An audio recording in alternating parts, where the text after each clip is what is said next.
এই বর্ষার সময় মানে এখন তো প্রত্যেক দিনই ভীষণ বৃষ্টি হচ্ছে।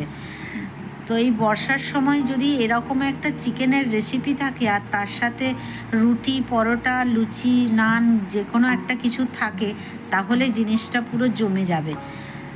তো এই চিকেনটা একবার তোমরা অবশ্যই বানিও।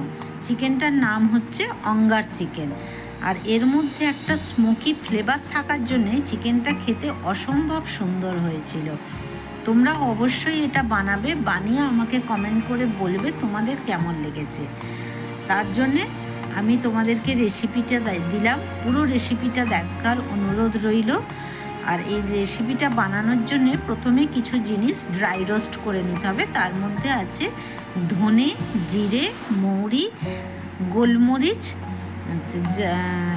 কাজু, আমন্ড, আর ছোটো এলাচ, লবঙ্গ, দারচিনি। এই সমস্ত জিনিসগুলোকে একটু ড্রাই রোস্ট করে নিতে হবে। নিয়ে আর এটাকে ঠান্ডা করে আমি এটাকে পেস্ট বানিয়ে নেব।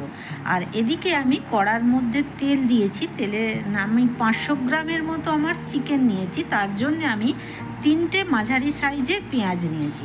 সেটাকে আমি খুব সরু সরু করে কেটে তেলের মধ্যে ভেজে আমি তুলে নিলাম। আর এটাও ঠান্ডা হওয়ার জন্য রেখে দিলাম।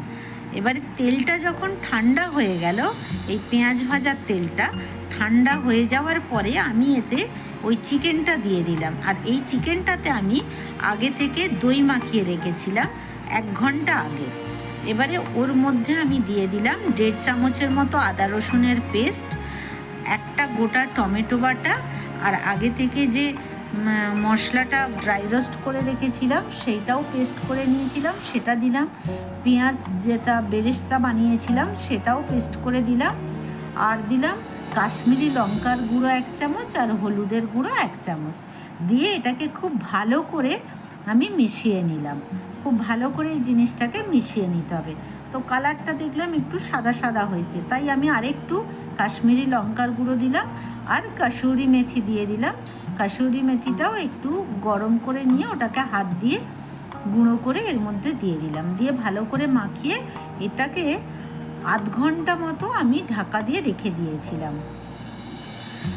এবারে 1/2 ঘন্টা পরে আমি গ্যাসটা জ্বেলে দিলাম। যখন আমি গ্যাসটা জ্বাললাম, গ্যাসের ফ্লেমটা পুরো হাই থাকবে, 10 মিনিটের মতো হাই থাকবে। যখন চিকেনটা ফুটে উঠবে তখন গ্যাসের ফ্লেমটা একদম লো করে দিতে হবে। আর এই সময় চিকেনটার মধ্যে দিয়ে দিলাম স্বাদ মতো নুন আর অল্প একটু চিনি। তো চিকেনটা মাঝে মাঝে 5 মিনিট ছাড়া ছাড়া একটু নেড়ে দিতে হবে, আবার ঢাকা দিয়ে দিতে হবে। এই রকমভাবে 20 মিনিটের মতো সময় লেগেছিল চিকেনটা বানাতে।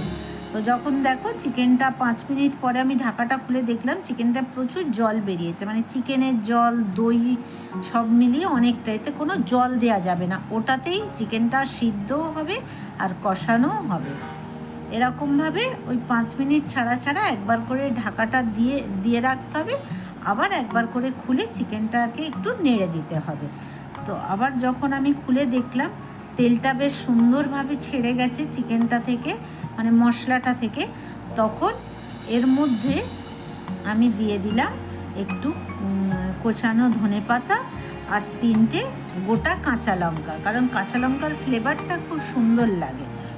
আর গ্যাসটা আমি অফ করে দিয়েছি। আর চিকেনটা আমি খুন্তি দিয়ে দেখলাম চিকেনটাও সিদ্ধ হয়ে গেছে। এবারে আমি এটা একটা বোলের মধ্যে তুলে নিলাম। তুলে নিয়ে আমার কাছে কোনো কাঠকয়লা ছিল না, একটা ছিল আইসক্রিমের কাঠিটা আমি মানে আগুনে পুড়িয়ে নিয়েছিলাম, জ্বালিয়ে নিয়ে ওটা একটা বাটিতে নিয়ে ওর মধ্যে আমি একটু ঘি দিয়ে আর চিকেনটার ওপরে রেখে আর একটা ঢাকা দিয়ে দিলাম। 10 মিনিট পরে ওই ঢাকাটা খুলে দেখলাম চিকেনটায় খুব সুন্দর একটা স্মোকি ফ্লেভার ছেড়েছিল। এটার জন্যই চিকেনটা খেতে আরও বেশি ভালো লাগে। তো তোমরা অবশ্যই একবার এই রকমভাবে চিকেনটা বানিও, দেখবে খুবই ভালো লাগবে। আর যদি তোমাদের এই রেসিপিটা দেখে ভালো লেগে থাকে তাহলে লাইক, শেয়ার, কমেন্ট করতে ভুলো না। আর তোমরা যারা যারা আমার রেসিপিগুলোতে লাইক করছো, কমেন্ট করছো, শেয়ার করছো, তাদের অসংখ্য ধন্যবাদ, অসংখ্য ধন্যবাদ তাদের। তো আজকের রেসিপিটা তোমাদের কেমন লেগেছে তোমরা আবার আমাকে কমেন্ট করে বলো। তোমরা অবশ্যই এরকমভাবে একদিন চিকেনটা বানিয়ে দেখো। ওকে, থ্যাংক ইউ আমার ভিডিওটা দেখার জন্য। আবার দেখা হচ্ছে নেক্সট ভিডিওতে। ততক্ষণের জন্য বাই বাই, ভালো থেকো, সুস্থ থেকো।